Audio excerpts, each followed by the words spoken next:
together. Okay, so last chunk.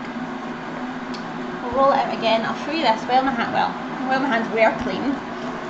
So that's what we're looking at so far. So I would say they look pretty good. They're maybe slightly chunky, but I think they look pretty good. So they do look quite cool because it's not really something, unless you are German, and I think it is a southern German thing, it's not really something that you would see here. Like it doesn't really remind me of any other kind of pasta.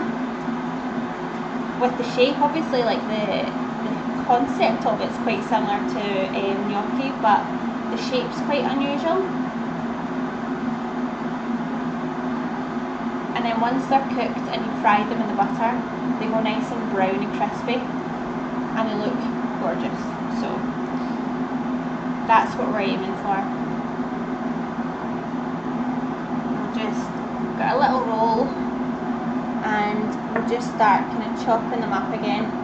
Every time I do it, I make them far too big, but try and get them a bit smaller this time.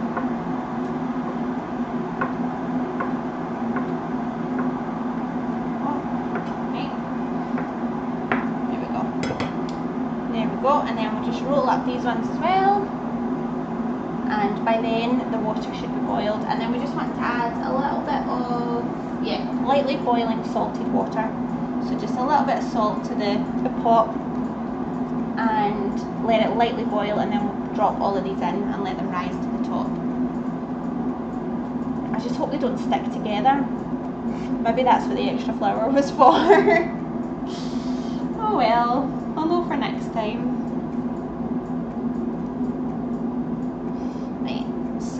Nearly there. And then when we go to fry these in the pan, I'll then add the sauerkraut in and just lightly fry that as well, and just get some of the flavours of that out.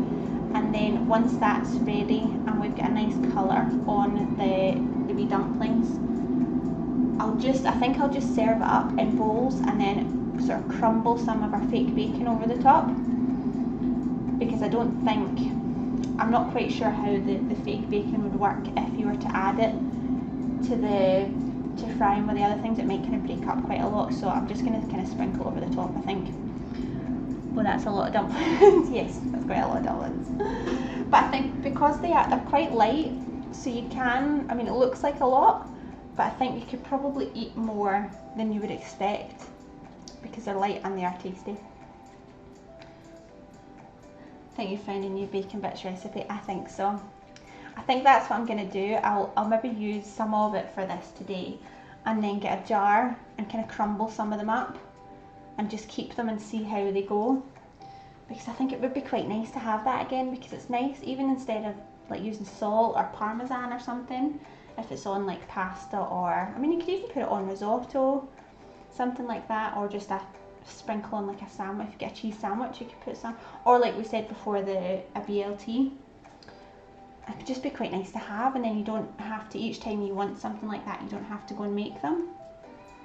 So I think I'm going to try that and see how they keep, and see if I need to keep them, because I would assume I would keep them just in the cupboard. I don't think they would need to be kept in the fridge or anything. That's a lot of dumplings I've got now. I don't know if you can see the plate in the other camera, but that's a lot of dumplings.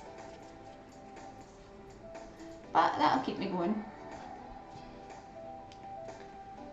And then so I'll just fry up a load of these, and then if you're going to reheat them, I would just put them, anytime you want them, just get another portion out and put them back in the frying pan, just for maybe 5 minutes, just to heat them up again. Right, so that's all our dumplings made. Now our next step is to we'll boil them up. I think this is my favourite part, because I just love watching how they all start floating back to the top again. It's quite sad, but it's the little things.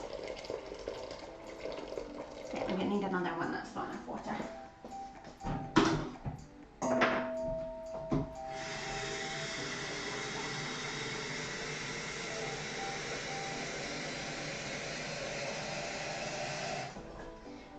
anyone, just a little tip here, if anyone is ever looking for a new kettle, do not buy one like this.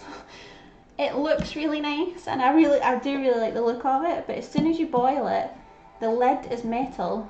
Well, it's like, well, it's kind of plasticky metal. So as soon as you boil it, that gets so hot, and then if you need to boil it straight away again, you lift that up and you burn your fingers with the lid. So it's absolutely ridiculous. It makes no sense at all. So if you're buying a kettle, don't buy one like that. Just an FYI. Right, I'm gonna make a bit, tidy this up a wee bit. Here's my cloth. Where have I put my cloth? I've gone like that and completely agree when the steam burns your hand. Exactly. It's so impractical. Like I don't know who created that and thought, oh, that's a good idea. Because it just, no matter what you do with it, it burns you.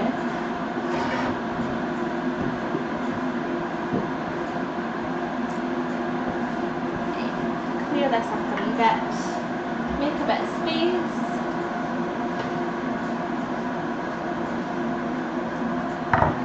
Then I can show you.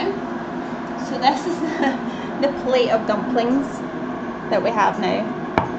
So that's quite a lot of dumplings.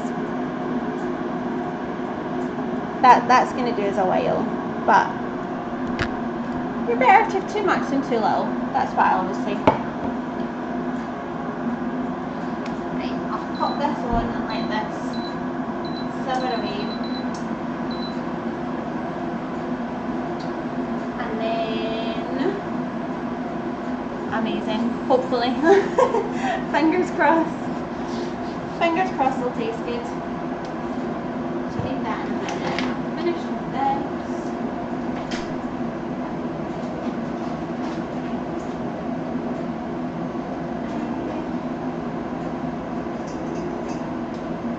Grab another bowl.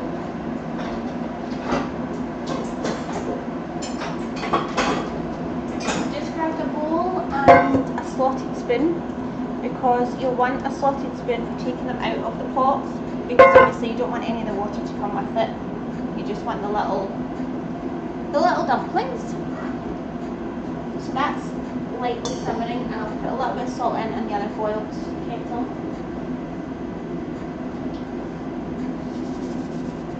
Again, you don't want too much salt because you've already salted the water when you made the potatoes, and then we put a little bit of salt in with the flour and the nutmeg.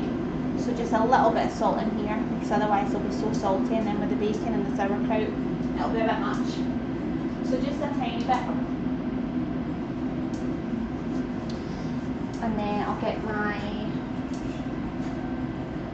pan ready, so that once they come out we can put them straight in the pan and fry them up. I think we're nearly there. I'm excited. I can't see, this is what I like about if you've got a recipe that you've not tried before. This is a bit that I like, when it seems like it's starting to come together and you're getting to the end and you're excited of eating it. Or is that just me? Am I just too food obsessed? Is that not normal? I'm not quite sure. Right, I've got quite a lot of water in the pot now because there's quite a lot of dumplings. And it's to be lightly boiling. So I'm just going to turn the heat up a little bit because I'm still coming to terms with these little the little hobs, and they can be quite temperamental. They seem to be either far too hot or far too cold. So I'm just kind of playing about with them to get them to the right temperature. And then we're going to drop all of the dumplings into the water. It doesn't say how long, it does just say until they float to the top, which I think with like gnocchi and stuff, it normally doesn't take that long, so I would say maybe a couple of minutes. And I might do them in a couple of batches, because to put all of them in at one time, it might be a bit of a mess. Right, so lightly boiling. It's boiling at the bottom, but it's not boiling at the top.